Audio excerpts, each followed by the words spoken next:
ay ang pagpapaaral sa mga kolehiyo dito sa kabataan sa Cavite.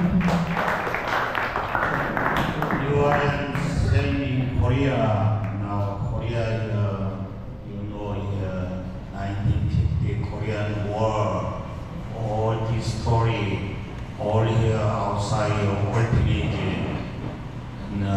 My generation here know very Hungary, know have cross how to go to school. Very hard time. This time here, American missionary sent to Korea many support for Korean people. Korean children every in the street very hungry.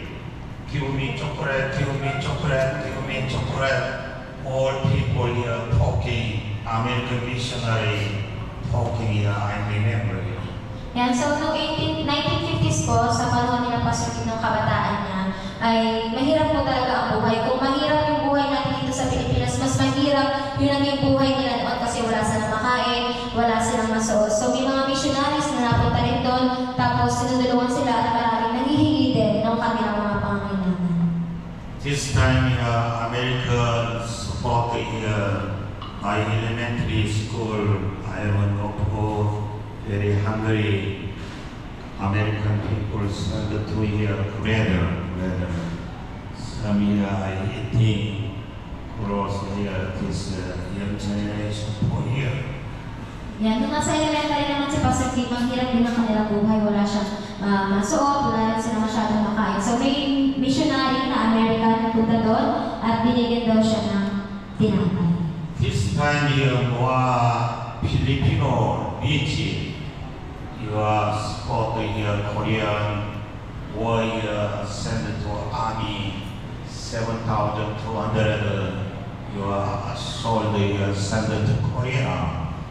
And then Korean here big team here in the Changchun. You are second here. Filipino here support Korea. Now 1950, 1916 generation this time here. Yan, so noong mga panahon na ang Korea ay mahirap, ang Pilipinas naman noon ay medyo maunlad. So noong time na yun, yung Pilipinas, nagpadala sila ng mga sundalo, ng mga tutulong doon sa Korea. So marami ang nag-support na rin sa Korea, marami ang nagbigay ng tulong kasi nga noong mga panahon na yun, yung Korea talaga ay lulong talaga sa kahirapan. How to hear Korea here, all this story, how to hear victory, life of Korea.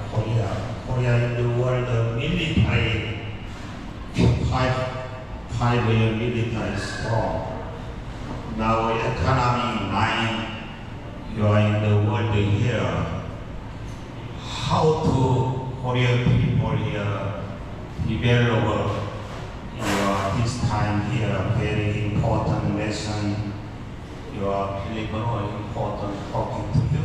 Ayan, so kung makita natin, paano kaya nangyari na ang Korea ay sobrang lugmok sa kahirapan na ngayon ay napakaunlad na bansa kung saan yung kanilang military ay merong malakas na pwersa, yung economy ng Korea ay mataas rin yung rank. So paano kaya naging ganun yung sitwasyon na mula sa mahirap ay naging paunlad na bansa?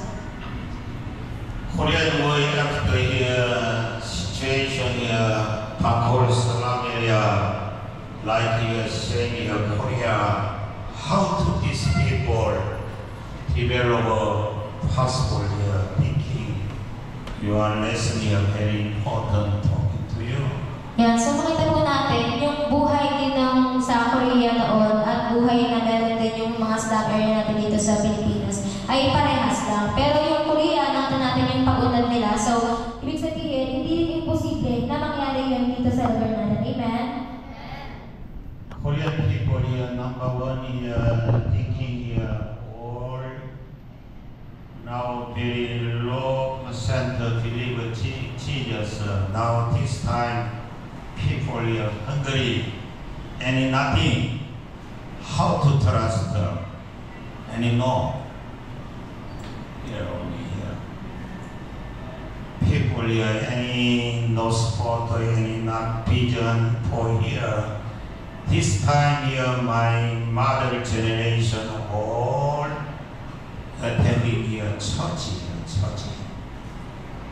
Yan, so kung makita natin, sa panahon na yon, hirap ang buhay ng tao.